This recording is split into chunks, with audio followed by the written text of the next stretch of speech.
How I trained my brain to think in English. Hello there. I want to share a story. It is not about a big trip or a huge success. It is about something simple but powerful. Learning to think in English.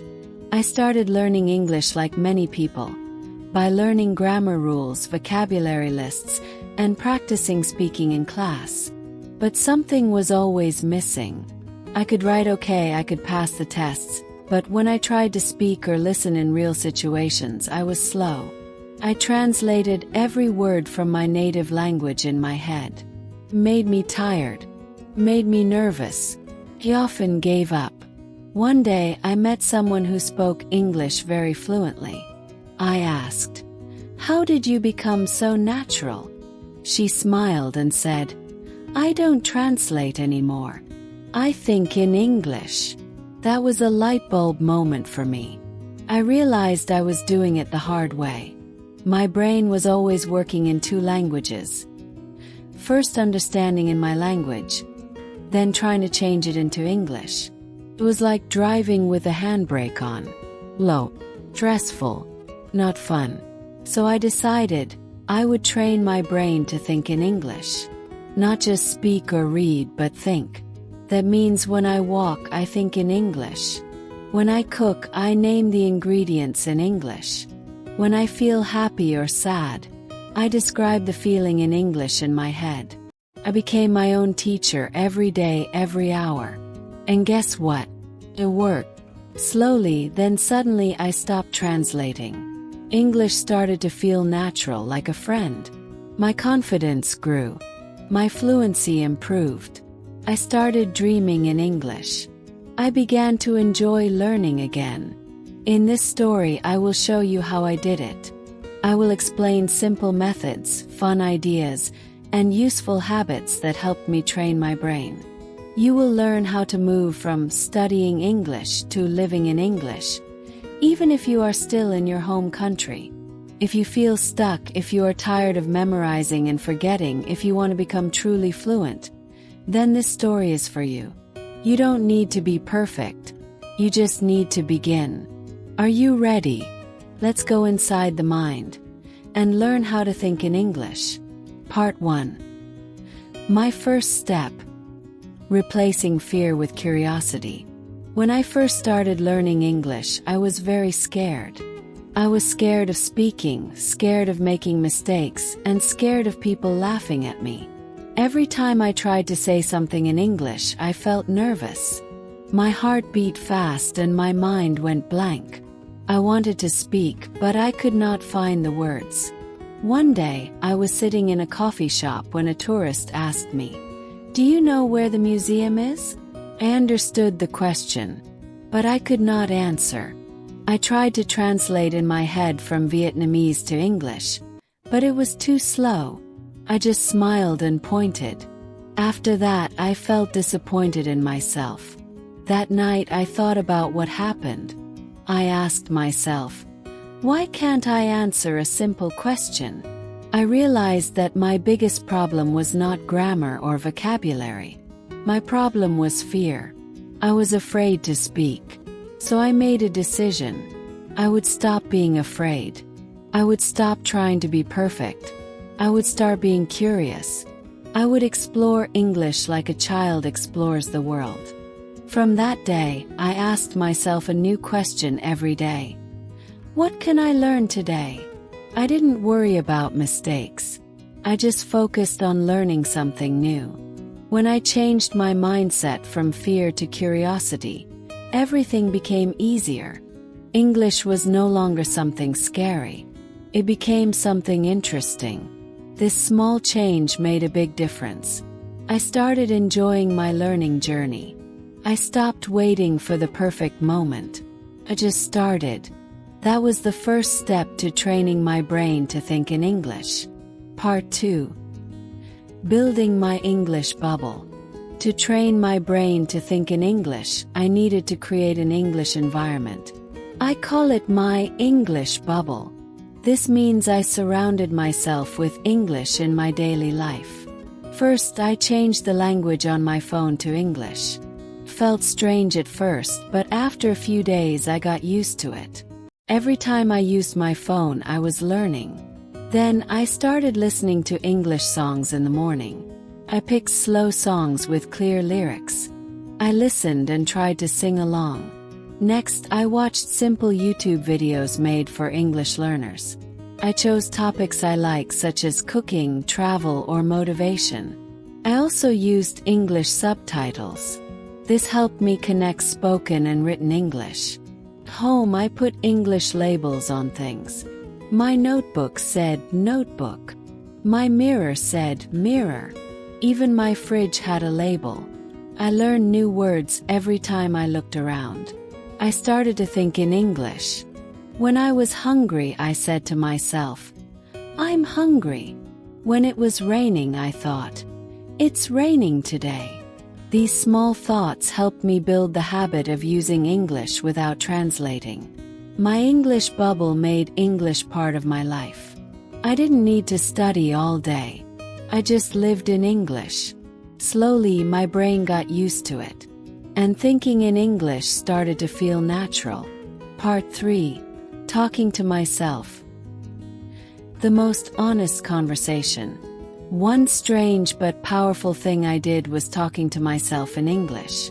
First, it felt silly, but soon I found it was one of the best ways to practice. I talked to myself during daily activities. While cooking, I said, "I'm cutting the onion." While walking, I said, "The sun is bright today." These simple sentences helped me think in English. Later, I started asking myself questions like, "What did I do today?" Or "How do I feel?" I answered out loud in English. I didn't worry about grammar. I just focused on expressing myself. To improve my speaking, I recorded my voice. I talked about my day, my plans, or my dreams. When I listened again, I noticed my mistakes. I also saw my progress. My voice sounded more confident over time. Talking to myself gave me freedom. I could practice anytime and anywhere. I didn't feel shy because no one was listening. It was my private space to grow. This habit helped my brain connect thoughts with English words quickly. I started thinking in English naturally. My confidence grew, and I became ready to speak with others. Part 4. Learning vocabulary in context. First, I tried to memorize word lists. I wrote new words and their meanings in a notebook. But after 1 week, I forgot many of them. I realized I needed a better way. Then I started learning words in context. This means I learned how words are used in real sentences. For example, instead of writing confused equals boy Roy, I wrote, "She looked confused when he spoke too fast." I could imagine the situation. I read short stories and wrote down useful sentences. I also watched videos and repeated phrases I liked. I wrote example sentences and created little stories using new words. I used a flashcard app called Anki. But I didn't just put the word and meaning. I added a sentence and a picture if possible. This helped my brain remember better. Learning in context helped me understand when and how to use words. Words became part of my thinking, not just something to memorize. Now, when I hear a word, I remember the story or sentence. This makes thinking in English easier because I don't translate. I just remember meaning and feeling. Part 5. Shadowing. Speaking like a native.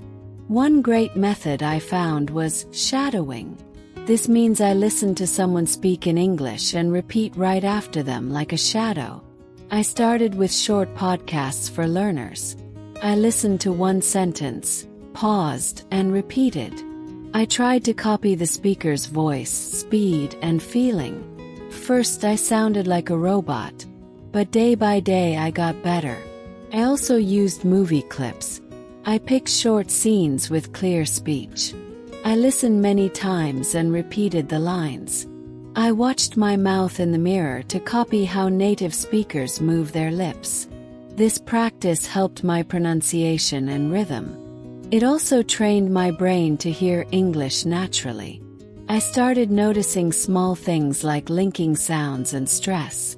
Shadowing felt like singing. It was fun. Sometimes I danced while doing it to stay active. My brain and body worked together to remember English sounds. After a few weeks, I felt more confident. I could speak faster and smoother. My listening also improved. I didn't need subtitles as much. Shadowing helped me sound more natural. It was like training my brain to think in English through sound and speech. Part 6. My mirror practice and evening reflections. Every evening, I stood in front of the mirror and talked to myself in English. I called this reflection time. It became a powerful routine. I asked myself simple questions. What did you do today? What was the best moment? Did anything make you smile? I looked into my own eyes and answered. First, I needed time to think. But soon words came faster. I stopped thinking in Vietnamese first. My brain got used to forming sentences directly in English. I practiced body language too. I smiled, used hand gestures, and acted like I was speaking to someone. It made me more expressive and confident. This mirror practice became a daily check-in. Helped me relax, reflect, and grow. I saw myself improving. Felt proud. I also recorded some of these sessions. When I listened later, I could hear my progress. My tone became stronger. My sentences were clearer. Speaking in the mirror helped me connect with myself. I learned not only how to use English but how to use it with feeling. I became more confident, more open, and more ready to speak to the world. Part 7. Stepping into real conversations. After weeks of talking to myself and using English in private, I knew it was time to take the next step. Real conversations. It was scary. I was afraid of making mistakes in front of others. But I remembered the coffee shop moment. Mistakes are not enemies, they are teachers. I started small. I visited language exchange meetups in my city. There, people wanted to practice English and other languages. I introduced myself. Hi, I'm Lynn. I'm learning English. My hands were shaking the first time, but the people were kind. They listened patiently. Every week, I made it a goal to talk with at least 2 new people. I asked simple questions. Where are you from? What do you do? I also answered their questions with honesty. Sometimes I used the wrong tense or forgot a word, but the meaning was clear. That was enough. I also used language apps like HelloTalk and Tandem. These let me chat with native speakers. I practiced both texting and voice messages. Voice messages helped me get comfortable with speaking. It was like training wheels for real conversations. One day, I had a 30-minute conversation with a tourist in my city. We talked about food, culture, and travel. I understood 70% and responded with confidence. That conversation felt like a breakthrough.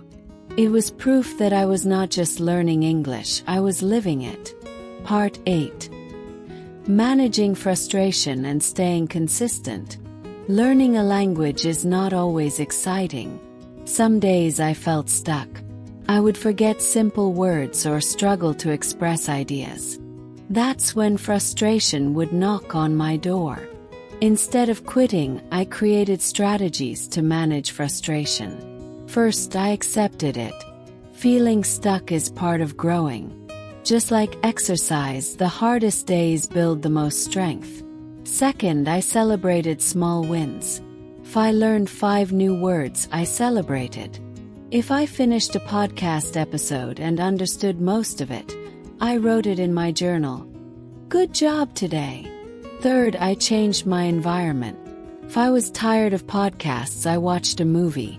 If reading bored me, I played an English game. I kept it fresh and flexible. I also made a habit tracker. I drew boxes for each day and filled them with check marks after 20 minutes of English practice. Watching the chain grow made me feel proud. One key idea helped me the most. Progress is not always visible, but it is always happening. Even on slow days, my brain was working. My ears were adjusting. My confidence was growing. Part 9. Turning thinking in English into a lifestyle. At this stage, English was no longer a subject. It was part of who I was. Thinking in English had become natural. I didn't need to remind myself. Just happened. My phone, my music, my dreams. Many were in English. I made friends who only spoke English. I followed English-speaking YouTubers and joined online communities. It wasn't practice anymore. It was life. I started volunteering as a conversation partner for new learners. Helping others speak English made me feel stronger. I could see how far I had come. One day I had a dream in English. That dream showed me something powerful. My brain had accepted English not just as knowledge, but as a language for living. Now, when I face a challenge, I think in English. When I make plans, write goals, or imagine the future, I do it in English. It is not perfect. I still learn every day. But I no longer translate, communicate. This journey, slow, personal, and full of little steps, transformed my mind. I trained my brain to think in English. Part 5. Shadowing. Let me take you back to where we started. Do you remember that version of me? The one who was always translating in his head. Who was afraid of speaking because he didn't want to make mistakes? Who felt small in front of fluent English speakers?